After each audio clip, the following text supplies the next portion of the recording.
Hi guys! Today's read aloud is going to be coming from the airport down here in Florida.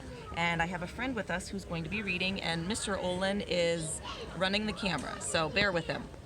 Today we're going to be reading The Perfect Present by Fiona Robertson. No, Roberton. Okay, here we go.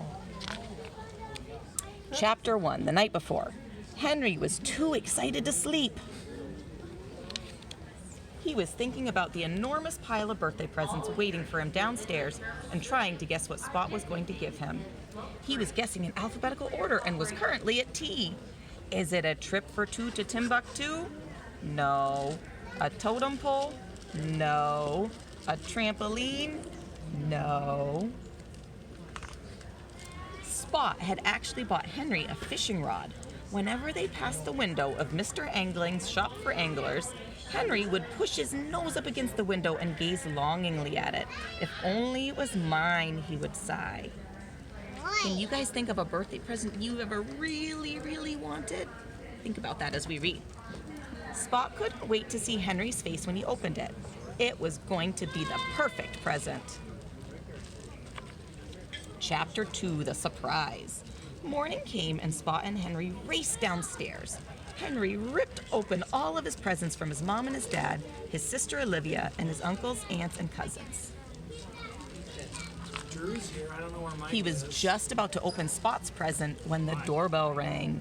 Ding dong! Henry's grandparents had arrived and they had brought a strange and wobbling box with them. They carefully placed it on the floor in front of Henry. I want you to make a prediction now. Remember, that's a guess. What do you think is in the box? There was a loud and sudden woof, an outburst. A dog, yelled Henry. The dog was in the box. Yeah, with a waggy tail and a soft wet nose and a warm furry tongue. He's perfect. He ran straight to the garden to teach the dog some fantastic new tricks. How's Spot feel? Spot followed them out into the garden. But you haven't opened my present yet, he said. Oh, how does Spot feel? Does he feel a little sad? Yeah, little. Oh, okay. But Henry wasn't listening. Oh, he goes to bed and there's the dog on his bed and here's Spot. Spot was miserable. Henry's always wanted a dog and now he has one, he thought. I might as well not be here. So he left him a note to say goodbye and quietly packed his things. Look, he's got a little tear. It was dark outside and had started to rain. He shut the door softly behind him and set off on the long journey back to his old house. Why? He's going home. It was still raining when Spot came to a river. His suitcase was too heavy to fly with, so he jumped in to swim across instead. But the rain had made the river too fast and too strong, and Spot was tumbled away downstream.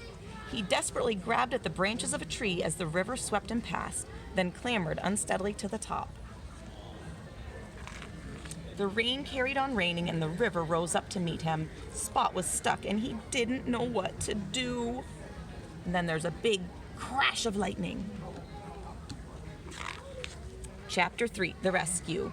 Meanwhile, Dog's licking him. He reads the letter. Oh, Spot! Oh, no! Spot had almost given up hope when he suddenly heard shouting in the distance, and his heart jumped. Henry had come to find him, but then he heard barking too, and his heart sank. The dog was with him. There was a flash of light, and the dog came slowly sniffing over the hill. Then, barking noisily, he rushed headlong toward Spot. Wait, shouted Henry, but it was too late. With a single bound, the dog jumped into the river and immediately sank like a stone. When did you guys fly down here? Oh, no. We flew down. Spot knew he had to do something. He dove straight in after the dog and caught him by the collar. Just in time. That's a fish. But now they were both in trouble. Spot was too tired and the dog was too heavy, and they both began to sink. Then, from somewhere up above them, there came a strange whiz, plop, and Spot felt a sharp tug at his neck. He looked up and there was Henry holding his brand new fishing rod and smiling. Oh, Spot, said Henry, I was so worried about you. Why did you leave? Because I didn't think you needed me anymore, said Spot. I thought the dog was your perfect pet now. Spot, said Henry, I will always need you, and you will always be my perfect pet, no matter what. Where are you guys all from originally? But perhaps, he said, the dog can be our perfect pet. I would never have found you without him. Spot looked curiously at the dog. I've never had a pet before, he said. You'll love it, Henry told him. Pets are excellent. So, asked Spot hopefully, do you like your birthday present? Spot, replied Henry. It's absolutely perfect. And there they go. Okay, boys and girls, I'm going to say goodbye for now, but I will be back probably sometime tomorrow to give you another read aloud and maybe introduce you to my kitties. I want you to, if you remember their names, you can have your parents post it in a comment. Or I'll give you one hint, they both begin with M. Okay, so I love you guys, and I will see you soon. Emmerich says goodbye as well.